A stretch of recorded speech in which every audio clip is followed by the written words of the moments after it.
అష్టవక్ర సంహిత chapter 15 talk 41. ఆత్మజ్ఞానం సమాచారం కాదు, ఆత్మజ్ఞానం మెమరీ కాదు. సో మెమరీని ఆధారం చేసుకొని సమాచారం యొక్క రకరకాల ఇన్ఫర్మేషన్ విషయాల్ని ఆధారం చేసుకొని ఒక మనిషి జీవించడం ఒక బరువే. ఒకప్పుడైతే ఏ టెక్నాలజీ లేదు కాబట్టి మనిషి ఇవన్నీ క్యారీ చేయవలసిన అవసరం ఉండేది. ఇప్పుడు అలాంటి అవసరం లేదు. మనిషి కంటే అత్యంత అద్భుతమైన మెమరీ మన చేతిలో ఉన్న ఫోన్కి, మన చేతిలో ఉన్న ఐప్యాడ్కి ఉంది. So now you don't have to remember anything. మరి జీవితానికి అత్యంత ఆధారభూతమైన అనుభవం ఏమిటి? అది 1000 ఏళ్ల క్రితము, 5000 ఏళ్ల క్రితము, ఇప్పుడు ఇంకొక 5000 సంవత్సరాల తర్వాత రెలవెంట్గానే ఉంటుంది. నిన్న అష్టవక్రుడు జనకుడికి చెప్పిన ఒక మాట ఏమిటి అంటే, ఆత్మజ్ఞానం చెప్పిందే పదే పదే చెప్పవలసి వస్తుంది. సత్యం చెప్పిందే పదే పదే చెప్పవలసి వస్తుంది. చూడ్డానికి పునరుక్తులు అనిపించవచ్చు, కానీ వినేవాళ్ళకి అది పునరుక్తి కాదు, చెప్పేవాళ్ళకి పునరుక్తి కాదు. ఒక్కొక్కసారి వినేవాళ్ళకి పునరుక్తిలా అనిపించవచ్చు, బట్ చెప్తున్న వ్యక్తి నిరంతరం నిత్య నూతనంగా సనాతనంగా ఆ విషయాన్ని ఎక్స్ప్రెస్ చేస్తూనే ఉంటాడు. ఆ విధంగా అష్టవక్ర గీతలో రకరకాల విషయాలు చర్చించకుండా ఒక మనిషి మోక్షం, ముక్తి, వైరాగ్యం ఎలా పొందుతాడు, ఆ వ్యక్తి పొందినప్పుడు తను అనుభవించే స్థితులు ఏమిటి, సాధన లేకుండా ఎట్లా పొందుతాడు, ఆ పొందడానికి వస్తున్న అవరోధాలు ఏమిటి, ఏ విషయాల పట్ల జాగరూకత కలిగి ఉండాలి, ఇట్లాంటి విషయాలన్నీ చర్చిస్తూనే ఉన్నారు. సో వినేవాళ్ళకి ఇట్లా అనిపించచ్చు, ఈ విషయం ఆల్రెడీ చెప్పబడింది అని. కాదు, రకరకాల ఫేజెస్లో మళ్ళీ ఒక్కసారి క్రాస్ చెక్ చేసుకోవడం, అసలు ఇంకా తేలికైన పరిభాషలో సత్యాన్ని డిఫైన్ చేయడం, ఏ ఒక్క విషయం కనుక ఆచరిస్తే తక్షణం బయటపడవచ్చు అని చెప్పడం, ఇందులో స్పష్టంగా మనకు కనిపిస్తుంది. సో అష్టవక్రుడు ఈ 15వ అధ్యాయంలో జనకుడికి ఇంతకుముందు చెప్పిన విషయాలే కానీ మరింత స్పష్టంగా డిక్లేర్ చేస్తూ వస్తున్నాడు.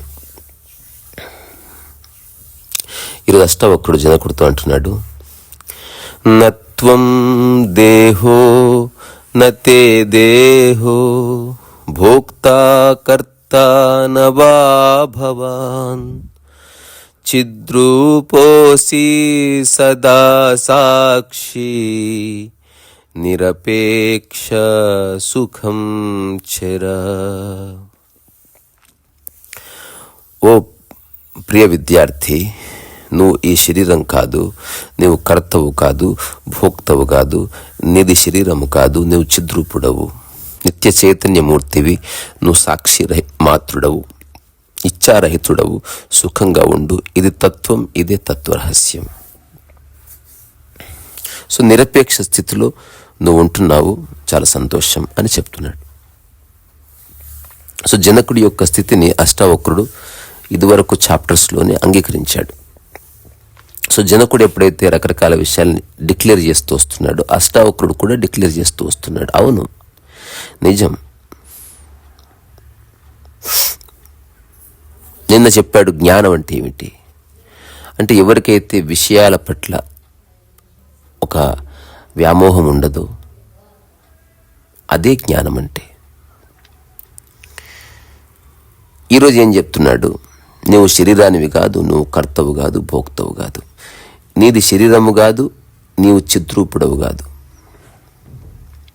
నిత్య చైతన్యమూర్తివి, నువ్వు సాక్షి మాత్రుడవు, ఇచ్ఛారహితుడవు, నిరపేక్ష సుఖం చెర్.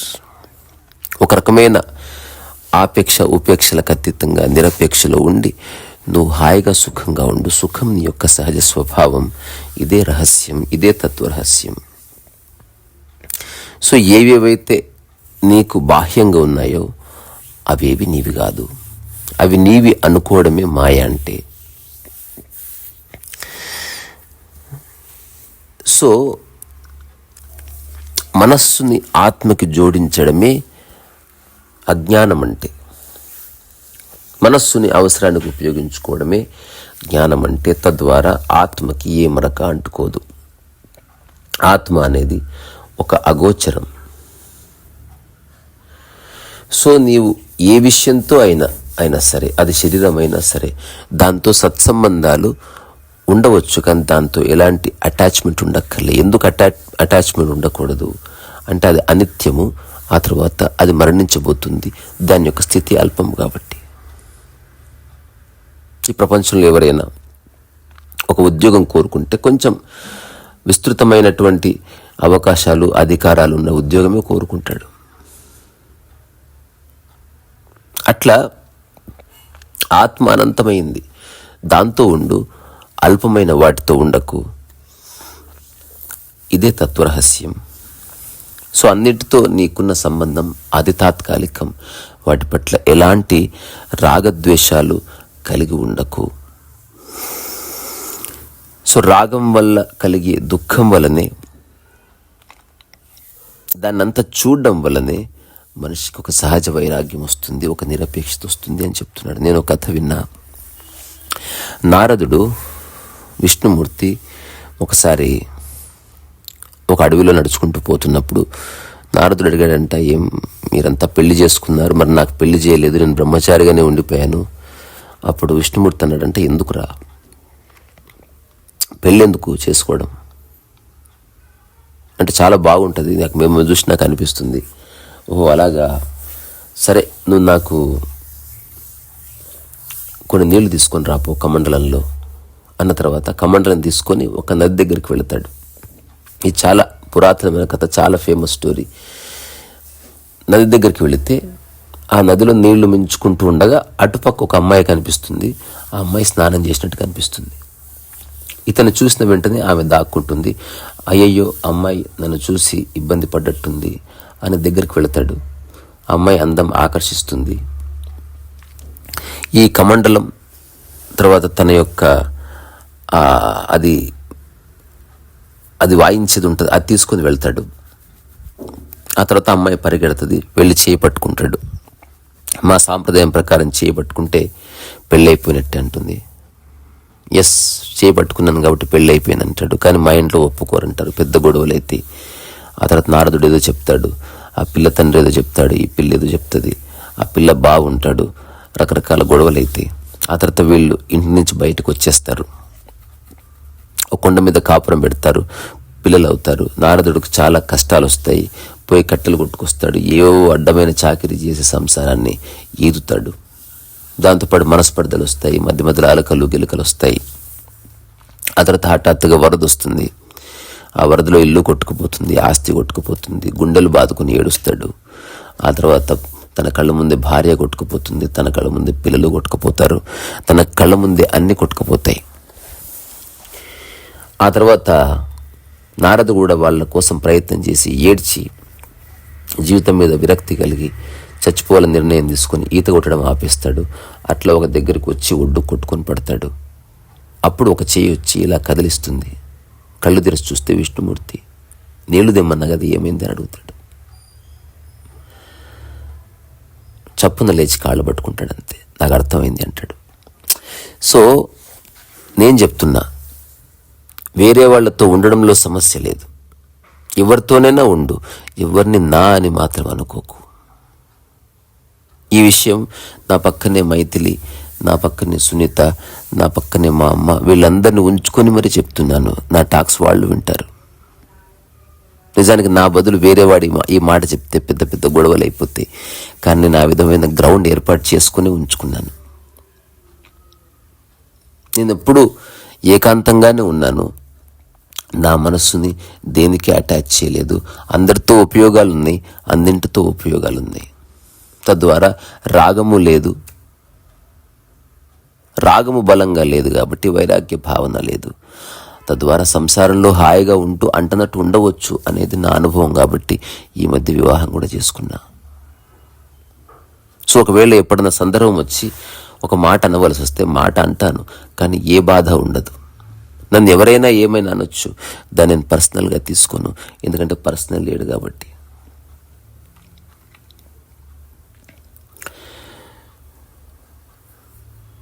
సో ఒక శృతి వాక్యం ఉంది, అసంగో హేయం పురుష.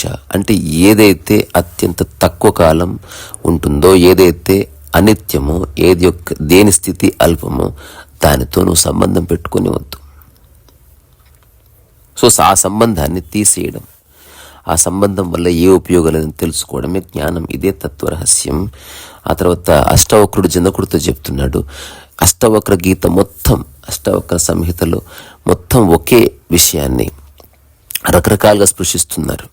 ఒకవేళ ఒకే ఒక్క మాటలో అష్టవక్ర గీతని మనం చెప్పవలసి వస్తే, కర్తాభావన లేకుండా పనిచేయడము, జీవించడమే జ్ఞానము, మోక్షము, ముక్తి. సమస్య అంతా కర్తాభావనలోనే వస్తుంది. నీ క్లెయిమింగ్లోనే ప్రాబ్లం ఉంది. వస్తువులోనూ లేదు, నీలోనూ లేదు. అది పరిపూర్ణంగా ఉంది, నీవు పరిపూర్ణంగా ఉన్నావు. అది నాది అని క్లెయిమ్ చేసుకోవడంలో ప్రాబ్లం ఉంది. అది లేకపోతే బతకలేను అని క్లెయిమ్ చేసుకోవడంలో ప్రాబ్లం ఉంది. నా దగ్గర ఉన్నదే గొప్పది అని క్లెయిమ్ చేసుకోవడంలో ప్రాబ్లం ఉంది. నేను కాబట్టి అనడంలో ప్రాబ్లం ఉంది. సో నీవు కర్తవు కాదు, నీవు భోక్తవు కాదు.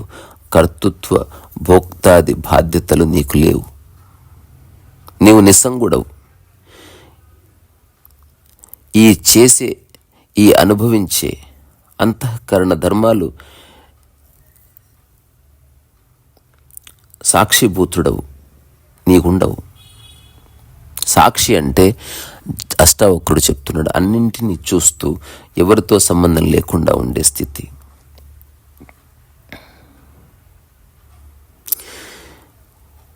సో సాక్షి అన్నిటికీ అంటకుండానే ఉంది. ఇది ఒక్కసారి అనుభవంలోకి వస్తే సరిపోతుంది. అష్టావక్ర గీత యొక్క సారమంతా సాక్షి. మళ్ళీ సాక్షి సాధన కాదు, సాక్షి భావనగా ఉండడము కాదు, సాక్షిగా ఉండడము కాదు, నేను సాక్షిని అని చెప్పుకోవడం కాదు. సో మొన్న ఒక విషయం చెప్పాను, మహావాక్యము, అవాంతర్వాక్యం. అంటే ఏదైనా వ్యాఖ్య చేస్తున్నప్పుడు మహావాక్యాలు ఉన్నాయి, అహం బ్రహ్మాస్మి, అక్కడ నేను బ్రహ్మని అనే ఒక బైఫర్కేషన్ ఉంది. అంటే ఇదే నేను, అదే ఇది అని చెప్పడం, తత్వమసి. అష్టవక్ర గీత సారం తెలిస్తే ఈ రెండు రకాలుగాను చెప్పొచ్చు. భాష కోసం నేనే సాక్షిని అని చెప్పే స్థితి ఉంది. అట్లా కాకుండా అవాంతర్వాక్యం, ఏదైతే అనుభవాన్ని మాత్రం ప్రకటించే స్థితి ఉందో అక్కడ సాక్షి అంతే, నేను అంతే, బ్రహ్మ అంతే, ఆత్మ అంతే. నేను ఆత్మని చెప్పవలసిన అవసరం లేదు. కానీ అది ఒక మహావాక్యంగా చెప్పినప్పుడు నేను ఆత్మని, నేను సాక్షిని అని చెప్పవలసి వస్తుంది, ఎదుటి వ్యక్తికి అర్థం చేయించడం కోసం. సో అష్టావక్రుడు చాలా సందర్భాల్లో పదే పదే ఈ విషయాన్ని చెప్తూ వస్తున్నాడు. సో సాక్షి సర్వాధిష్టాన స్థితి. నేను ఒక టాక్ చేశాను, సాక్షి ఆల్వేస్ ఆన్ ద టాప్ అని. అది మొదటిసారి విన్నప్పుడు చాలామంది ఆశ్చర్యపోయారు. నేను రకరకాల ఎగ్జాంపుల్స్ కూడా ఇచ్చాను. ఏం జరిగినా జరుగుతున్న దాని పట్ల సాక్షి ఉండు. ఇది మొదట అర్థం కానప్పుడు మూల కూర్చోవలేమో అనుకుంటాం. ఇది అర్థమవుతున్న కొద్దీ నువ్వు సంసారంలో పూర్తి యాక్టివ్గా ఉంటూ దేనికంటకుండా సాక్షిగా ఉండవచ్చు. అంటే 100 మంది మధ్యన, 1000 మంది మధ్యన కదులుతూ కూడా వాళ్ళెవ్వరికి నువ్వు అంటకుండా ఉండొచ్చు, శరీరంగాను అట్లా మనసుతోగాను. ఆ తర్వాత అష్టావక్రుడు చెప్తున్నాడు, ఒక్కటే ఇంద్రియాలకు సంబంధించిన, దేహానికి సంబంధించిన విషయాలకి నువ్వు సాక్షిని, ఆత్మని జోడించకు. అట్లా నీవు ఒక సహజ ప్రశాంతతని, ప్రకాశాన్ని అనుభవించు అని చెప్తున్నాడు.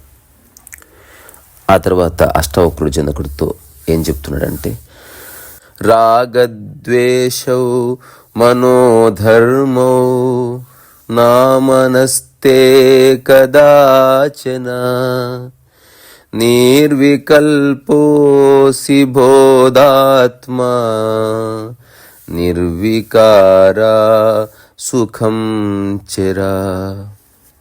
ఓ జనక, రాగద్వేషాలు, మనోధర్మాలు, రాగద్వేషాలు నీవి కావు. మనస్సు నీవి కావు, నీది కాదు, నీవు నిర్వికల్పుడవు, నిర్వికారుడవు, బోధాత్మ స్వరూపుడవు.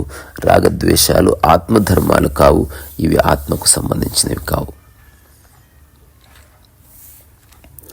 సో అసలు రాగద్వేషాలు ఎందుకు వస్తాయి, ఇది అర్థం చేసుకుంటే సరిపోతుంది. ఇప్పటికే జనకుడు చెప్పాడు, నాకు రాగద్వేషాలు లేవు, నేను చైతన్య స్వరూపాన్ని అని అష్టావక్రుడు చెప్తున్నాడు. కానీ ఇది PhD స్థాయి పుస్తకం లాంటిది. ఏ ఒక్కటి చేస్తే నువ్వు అన్నిటి నుంచి బయటపడవచ్చు అని డిక్లేర్ చేస్తూ వస్తున్నారు. మొదటి చర్చల్లో చాలా వచ్చాయి, రాను రాను సింప్లిఫికేషన్లోకి వస్తున్నారు. జస్ట్ రాగద్వేషం మనోధర్మ, అది మనస్సు యొక్క ధర్మం, రాగద్వేషాలు కలిగి ఉండడం అనేది. సో ఆ మనస్సు నీవు కాదు, ఆ మనస్సు నీది కాదు. నీవు నిర్వికల్పుడవు, నిర్వికారుడవు, బోధాత్మ స్వరూపుడవు. నిన్న ఒక మిత్రుడు అడిగాడు, మనోవికారాలు అంటే ఏమిటని. చూడ్డానికి ఫిజికల్గా బాగానే ఉన్నావు, ముఖం ప్రసన్నంగానే ఉంది, కానీ మనసులో ఏదో కథ నడుస్తుంది. అదే మనోవికారం అంటే. అంటే ఏమాత్రం సంబంధం లేని దాన్ని మనస్సు ఎంచుకొని రకరకాల సంవేదనలకు గురవుతూ చివరికి శరీరాన్ని కూడా బాధ పెట్టే ఒకనొక స్థితి. సో మొదట మనోవికారంతో స్టార్ట్ అయ్యి అది శరీర వికారంగా దాపురిస్తుంది. అసలు రాగదేశాలు ఎందుకు వస్తాయి అన్నది అర్థం చేసుకుంటే, నేను నా అనుభవంలో నుంచి చెప్తున్నా చిన్న స్టేట్మెంట్, నీ నా అన్న భేదం వల్లనే వస్తాయి. నాది రాగం, నాది కాదు. ద్వేషం, నాకే కావాలి. జీవితం అంతా ఈ నా నీ అనే దాని చుట్టే తిరుగుతుంది. ఒకసారి చూసుకుంటే అది ప్రాపంచిక విషయం కోసం, ఉపయోగం కోసం వాడే పదాలు మాత్రమే. అయాన్ ర్యాండ్ ఒక బుక్ రాసింది, దాని పేరే యాంథమ్. చాలామంది అనుకుంటారు fountain head one of the greatest philosophical treatise అని. బట్ నాకు అనిపిస్తుంది అయాన్ ర్యాండ్ రాసిన ఫౌంటైన్ హెడ్ కంటే కూడా నాకు యాంథమ్ నచ్చిందని. నేను రామ్ గోపాల్ వర్మని కలిసినప్పుడు ఒక 10 నిమిషాల డిస్కషన్లో సెడ్ ఫౌంటైన్ హెడ్ అంటే నాకు చాలా ఇష్టం అని. నేను చెప్పాను ఫౌంటైన్ హెడ్ చాలా బాగుంది, కానీ అయాన్ ర్యాండ్ రాసినటువంటి యాంథమ్ ఇంకా ప్రొఫౌండ్గా ఉంది. దాంట్లో క్యారెక్టర్స్ పేర్లు చాలా వింతగా ఉంటాయి. ఎగ్జాక్ట్గా నాకు గుర్తులేవు, బట్ AI5334, ఆ తర్వాత XZ2223, ఇట్లా రకరకాల ఈక్వాలిటీ 5334 అటు నాకు గుర్తొస్తున్నాయి. సో అట్లా పేర్లు ఉంటాయి. సో మనుషులకి పేర్లు ఉండవు, సంఖ్యలు ఉంటాయి అన్నమాట. ఆ తర్వాత వాళ్ళందరూ ఒక్క పదం మాత్రం వాడరు, అది ఐ అనే పదం వాడరు. ఇప్పుడు ఐ అనే పదం లేకుండా నువ్వు ఎలా విషయాన్ని వ్యక్తపరుస్తావు ఒకసారి చూడు. నువ్వు మనం అనవలసిందే, ఐ అనే పదం నిషేధం. సో ఆ పుస్తకంలో హీరో ఒక అమ్మాయిని ప్రేమిస్తాడు, కానీ ఎలా చెప్పాలో తెలియదు. బికాజ్ ఇండివిజువాలిటీ లేనప్పుడు, పర్సనాలిటీ లేనప్పుడు హౌ డూ యూ ఎక్స్ప్రెస్? ఇప్పుడు నేను అనే పదం వాడకుండా, నాది అనే పదం వాడకుండా నీ ఐఫోన్ ఎట్లా చెప్తావు? ఇది ఎవరిదంటే ఎట్లా చెప్తావు? చెప్పడం చాలా కష్టం. ఆ ఒక్క అక్షరంతో డివిజన్ వస్తుంది. నేను, నాది అని చెప్పడంతో డివిజన్ వస్తుంది. సో అక్కడున్న పూర్వీకులు, వాళ్ళ పెద్దలు నిర్ణయించుకున్నారు, ఐ అనే పదం ఒక్కటి చాలు ఈ మానవ జాతిని నాశనం చేయడానికి. అయితే ఈ పిల్లలందరికీ తెలియదు అసలు ఐ అనే పదం ఉందని కూడా. సో హీరో పారిపోతాడు, అతన్ని వెతుక్కుంటూ హీరోయిన్ వెళుతుంది. ఇద్దరు ఒక రహస్యమయ గుహలో ఉంటారు. వాళ్ళకు ఒక తెరవకూడని పుస్తకం దొరుకుతుంది.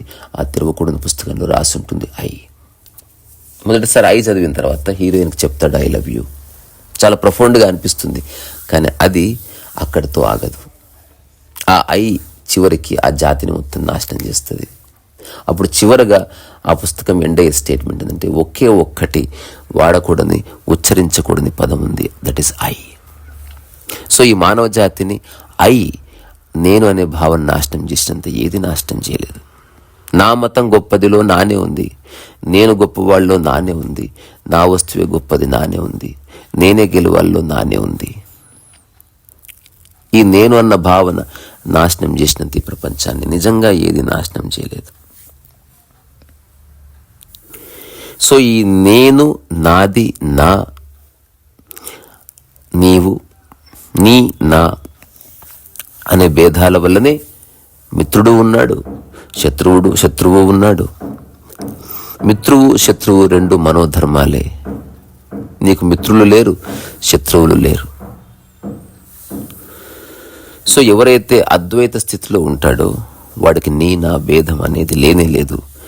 ద్వైత దృష్టి గల వాడికి ఈ భేదాలు. సో ఇలాంటి రాగద్వేషమైన మనస్సుకు సంబంధించింది. ఆ మనస్సు అనిత్యం అని తెలుసుకో. సో ఆ మనస్సుకు ఆత్మస్వరూపుడినమైన నీకు ఏ సంబంధం లేదు. ఈ మనో అధ్యాస వల్ల నువ్వు రాగాదుల్లో పడుతున్నావు అంతే. సో ఎలాంటి అధ్యాస నువ్వు సృష్టించుకోవాల్సిన అవసరం లేదు. నువ్వు పరిశుద్ధుడవు. సో అట్లా నీకంటూ శరీరం ఉంది కాబట్టి శరీర ధర్మాలు ఉన్నాయి. ఆ శరీర ధర్మాల్ని బట్టి నువ్వు ఆ క్షణం ప్రకారం ఆ సందర్భం ప్రకారం నడుచుకో. ఏది నీది కాదు తెలుసుకొని. ఇది అందరికీ తెలుసు, ఇది మనందరి అనుభవం. ఆ అనుభవం ఏమిటంటే, ఏదైనా ఒక బస్సు ఎక్కుతాం లేదా విమానం ఎక్కుతాం, ఎప్పుడు అది మనం నాది అనుకోం.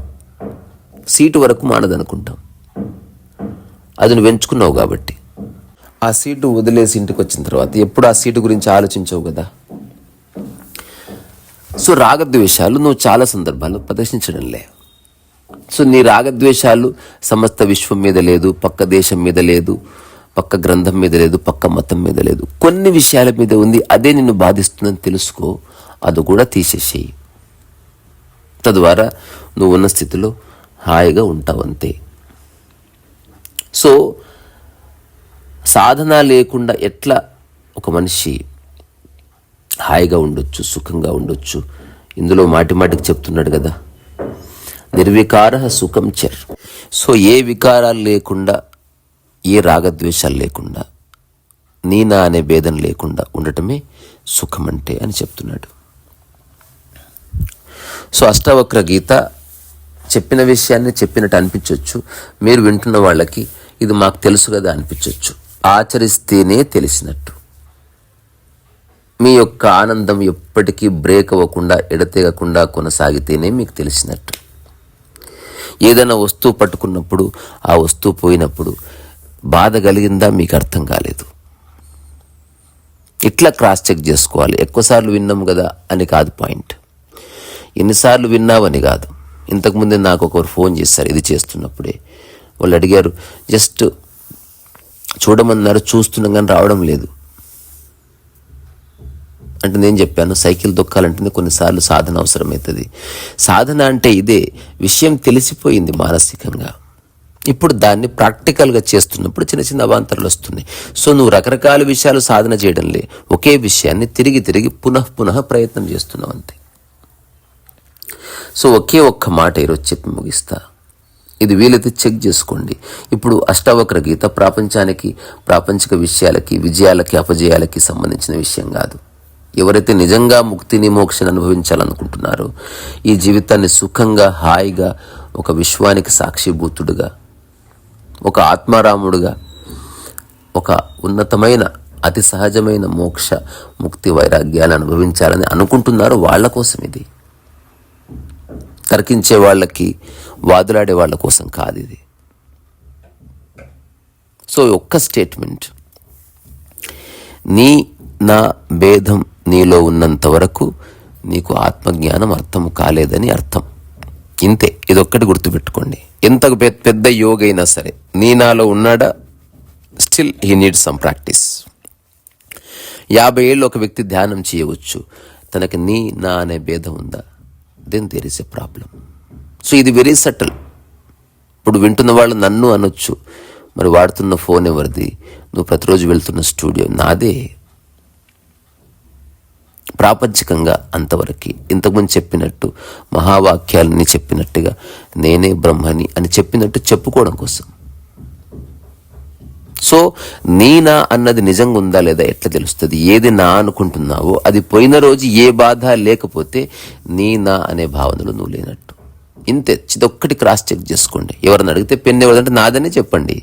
ప్రాపంచికంగా అవసరం భాష, కానీ ఒకవేళ ఆ పెన్ను పోయినా నాలో ఏ బాధ లేదు అని తెలుసుకోవడం. వేరే వాళ్ళ చేతిలో పెన్ను చూసినప్పుడు ఏ జలసి లేదు. పెన్ను నీకు అవసరం, అట్లాగే నీకు శరీరం అవసరం, కారు అవసరం. అవసరాలు ఉన్నాయి, అవసరాలు తీరే వస్తువులు ఉన్నాయి. వాటితో ఏ తాదాత్మ్యత లేదు అని తెలుసుకోవడమే నిజమైన జ్ఞానం అంటే ఇది జ్ఞానం. సో ఇక్కడి నుంచే మీలో ఉన్న ఓపికకి శిరస్సు వంచి నమస్కారం చేస్తున్నా. రీసా రసోవైస. బాయ్ చెప్పే ముందు ఒక మాట, దుఃఖించని మనిషి లేడు అనుకుంటాం. ఒకసారి నేనా అనే ఆ భేదాలు పోతే, ఆ భావాలు పోతే, రాగద్వేషాలు, శరీరం పట్ల అటాచ్మెంట్ పోతే ఏ దుఃఖం ఉండదు. ఒక ఫేమస్ ఫిలాసఫర్ చెప్పిన మాట ఏమిటంటే, మనస్సుని ఆత్మకి రుద్దడమే దుఃఖానికి కారణం అన్నాడు.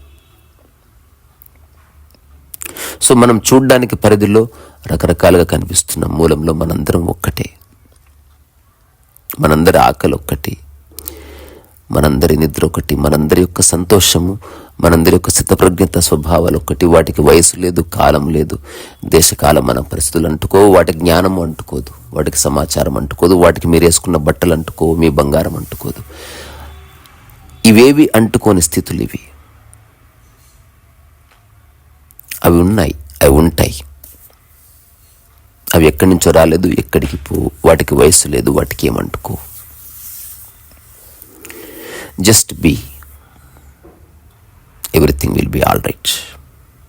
ప్రతిదానికి పరేషాన్ అవ్వడం మానుకోవాలి. ప్రతిదానికి నా జోడించి వాడడం ఎంతవరకు చేశావు, నా వ్యవహారికంగా జోడించి నాది కాదనే వాడుకో. తద్వారా నా అనుకున్నవాడు ఎలా వాడుతున్నాడో, నా అనుకుని నువ్వు విషయాన్ని అలాగే ఉపయోగిస్తావు. కానీ దుఃఖము, బాధ ఉండవంతే. నిజంగా దుఃఖము, బాధ అనుభవించకూడదని నువ్వు అనుకుంటున్నావా? ఇదొక్కటే మార్గం, వేరే మార్గం లేదు. రీసా రసోవైస.